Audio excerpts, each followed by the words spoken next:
With the same G's, that's where you find me. Hey, some of them are straight greed, some business minded. I ain't really judging though, cause my bros some riders. Hey. And I love them all the same though. Held me on my feet when I was way low. Ain't gonna speak about it, they know. Thank God I got G's who will protect me from all the enemies who hide in plain clothes. I don't want corn to fly on the main road. I don't want beef with no potatoes. Man can't tell me nothing about taking those, but this year will soon replace those. I can never make fuss. It's only God that can elevate us. If one day all the man them bust, don't get it confused, the reason ain't us. We put the work in, late night lurking. Still pray car nothing ain't certain. Man call me A-Town cause I never lay down. I can't sleep if the birds ain't chirping up all hours of the night. I was trying to play it cool, now I'm on a hype. Little man pretty full down from the past, cause I bring them old school powers on the mic. Grew up in a place where cows wanna fight. I was on the sidelines, I was trying to write. Difficult to live right when you're in the dark, but I see through that now.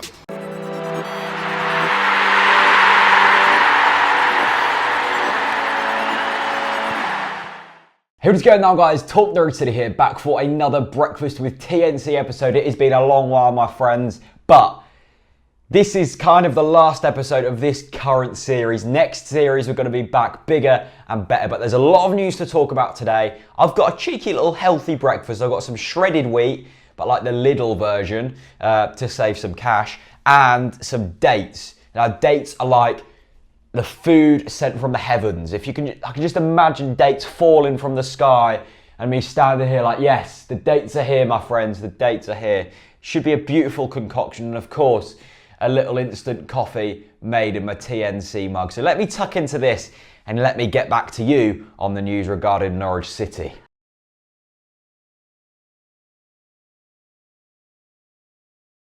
Right, so I'm going to admit straight off the bat here, if you want a breakfast that's going to make your taste buds dance and be happy with you, probably not the breakfast with you. The shredded wheat was a bit dry. The dates act as a nice natural sweetener, but together, it's not the best concoction. I think it's the shredded wheat, really. It just screams health at you. And when something screams health at you, it'll probably make you lose a couple of pounds, but up here in the taste buds, it's really not liking me at the moment. So not the most successful breakfast, but my stomach's probably happy for it. Anyway, let's get on to the important news, people. We finally have a CEO.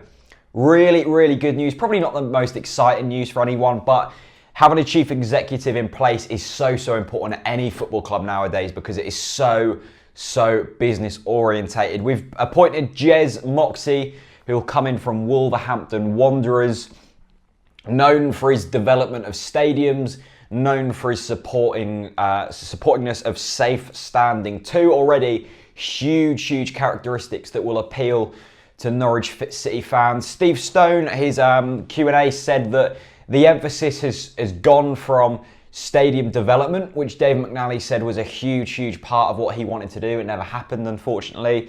And it has now gone on to the development of Colney. He also went on to say the return on investment of Colney wasn't as good as he had hoped. So hopefully now, maybe stadium development will start to take place. Stadium capacity will start to rise, meaning more ticket sales, meaning longer term development. And of course, the safe standing. We've already seen Celtic implement it. Hopefully it'll only be a couple more years until it's starting to be implemented into the top flights of English football. And with a guy in charge who back safe standing, and he was also a member on the English Football League board, it's only positive. He's prominent, it says here, he's 53 years old, he's a prominent figure in football and in the transfer window. However, he won't be acting on behalf of Norwich City in this transfer window. He'll instead be acting, of course, as the chief executive of Wolves until he parts ties with them, which I think is the start of the season. Let's also not forget here that Wolves have just been taken over by a multi-million, I think billion-pound company in China, and Wolves look to be signing a 25 million euro player very soon. So this guy knows his stuff. And of course, with any chief executive that leaves a club, it's normally split down the middle of fans who loved him and fans who hated him. It was very much the same at Wolves. Some liked him, some hated him. Some said that he treated the fans more as customers rather than fans. And to be honest, that's the brutal reality of football nowadays. Chief executives are here to make the club money. They're here to make the books look good.